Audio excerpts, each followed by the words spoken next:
சவுக்கு சங்கர் பிரபல அரசியல் விமர்சகர் யூடியூபருமான சவுக்கு சங்கர் தனது வலைத்தளம் மூலமும் யூடியூப் மூலமாகவும் அரசியல் பிரமுகர்களை அரசியல்வாதிகளை தரக்குறைவாகவும் கண்ணியமற்ற முறையிலும் பேசி கொண்டு வருவது அவருடைய வழக்கமாக இருந்தது. அவர் காவல்துறையினர் வீட்டில் வேலை பார்க்கும் பணிப்பெண்கள் அவர்கள் அதிகாரிகள் தங்களுக்கு பணிந்து போகுமாறு செல்வதும் இல்லது என்றால் அவர்களை வேலை விட்டு நீக்குவதுமாக இருக்கிறார்கள் என்று கண்ணியமற்ற முறையில் பேசினார்.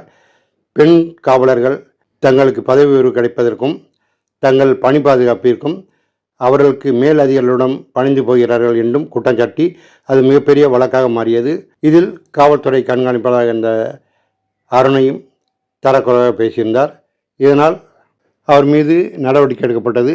ஏற்கனவே நீதிபதி வீட்டில் உள்ள பெண்களை பற்றி தரக்குறைவாக பேசினால் நீதிபதியின் சுமோட்டோ வழக்காக இவருடைய வழக்கை விசாரித்து இவருக்கு சிறை தண்டனை வழங்கினார்கள். அதேபோல் மகளிர் காவல்துறையினர் பணிபுரியும் பெண்கள் இவர் மீது வழக்கு தொடுத்ததனால் இவர் மீது புகார் செய்ததினால் இவரை சிறையில் அடைத்தார்கள். மேலும் இவர் மீது கஞ்சா வழக்கும் பதிவு செய்யப்பட்டது. தற்போது அந்த வழக்கு நிலுவையில் இருக்கிறது.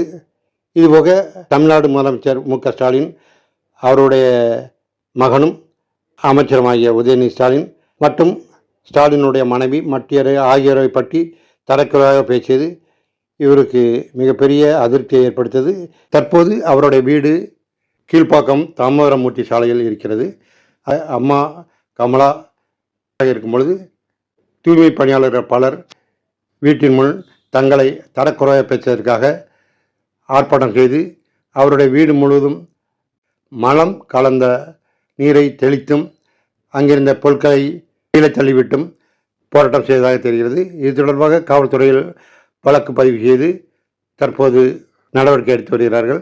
இந்த வழக்கில் சவுக்கு சங்கர் தனது வீட்டின் மேல் இந்த நீரை தெளித்ததில் காங்கிரஸ் கட்சியின் மாநில தலைவரும் சட்டமன்ற உறுப்பினர் செல்வ பெருந்தகையும் சென்னை போலீஸ் ஆணையர் அருணும் இருப்பதாக அவருடைய தாயார் குற்றம் சாட்டியிருந்தார். இதனை அறித்து அந்த வழக்கு சிபிசிஐடியிடம் ஒப்படைக்கப்பட்டது. இந்த வழக்கினால் தான் மிகவும் மனசஞ்சலம் அடைந்திருப்பதாகவும் தனக்கு பாதுகாப்பு இல்லாத நிலை உருவாகி இருப்பதாகவும் யூடியூப்பில் சவுக்கு சங்கர் அறிக்கை வெளியிட்டிருந்தார். ஏற்கனவே இவர் தன்னுடைய யூடியூப் மூலமாகவும் இணையதளம் மூலமாகவும் இருக்கின்ற அதிகாரிகள், பெண் காவலர்கள், நீதிபதி வீட்டு பெண்கள், தூய்மை பணியாளர் என அனைவரையும் தரக்குறைவாகவும் அசிங்கமாகவும் நாகரிகமற்ற முறையில் பேசி இடுகையிட்டு வந்ததனால் இந்த பிரச்சனை எழுந்துள்ளது. இவருக்கு ஆதரவாக தற்போது அதிமுக பொதுச் செயலாளர் எடப்பாடி பழனிசாமி, பாஜக தலைவர் அண்ணாமலை போன்றோர் கருத்து தெரிவித்திருந்தார்கள். அவருக்கு ஆதரவு தெரிவித்திருந்தார்கள்.